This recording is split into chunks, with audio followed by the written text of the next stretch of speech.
Welcome back नाज़रीन। Bulletin की बाकायदा शुरुआत कंदासीं अहम ख़बर सां। सदर आसिफ अली ज़रदारी इलेक्शन एक्ट तरमीमी बिल 2024 ते सही करे छॾी आहे। सदर तरफ़ां गुज़िरियल रात इलेक्शन एक्ट तरमीमी बिल ते सही कई वई। इलेक्शन एक्ट तरमीमी बिल जो गज़ट नोटिफिकेशन अॼु जारी कयो वेंदो। अहम ख़बर मां सां शेयर करे रहिया आहियूं। सदर आसिफ अली ज़रदारी इलेक्शन एक्ट तरमीमी बिल 2024 ते सही करे छॾी आहे।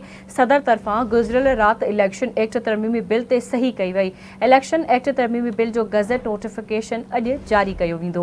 हिकु भेरो ॿीहर मांखे अहम ख़बर खां आगाह करे रहिया आहियूं। सदर आसिफ अली ज़रदारी इलेक्शन एक्ट तरमीमी बिल 2024 ते सही करे छॾी आहे। सदर तरफ़ां गुज़िरियल रात इलेक्शन एक्ट तरमीमी बिल ते सही कई वई। सदर आसिफ अली ज़रदारी इलेक्शन एक्ट तरमीमी बिल 2024 ते सही करे छॾी आहे। सदर तरफ़ां गुज़िरियल रात इलेक्शन एक्ट तरमीमी बिल ते सही कई वई। इलेक्शन एक्ट तरमीमी बिल जो गज़ट नोटिफिकेशन अॼु जारी कयो वेंदो। अहम ख़बर मां सां शेयर कयूं पिया। सदर आसिफ अली ज़रदारी इलेक्शन एक्ट तरमीमी बिल 2024 ते सही करे छॾी आहे। सदर तरफ़ां गुज़िरियल रात इलेक्शन एक्ट तरमीमी बिल ते सही कई वई।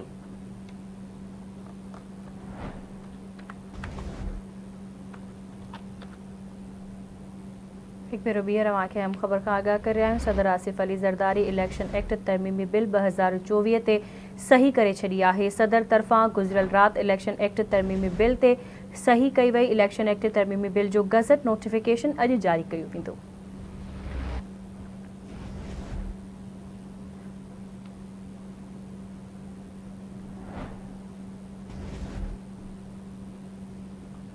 अहम ख़बर मां सां शेयर कयूं पिया। सदर आसिफ अली ज़रदारी इलेक्शन एक्ट तरमीमी बिल जो गज़ट नोटिफिकेशन अॼु जारी कयो वेंदो, जंहिं ते सही करे छॾी आहे। सदर आसिफ अली ज़रदारी इलेक्शन एक्ट तरमीमी बिल 2024 ते सही करे छॾी आहे।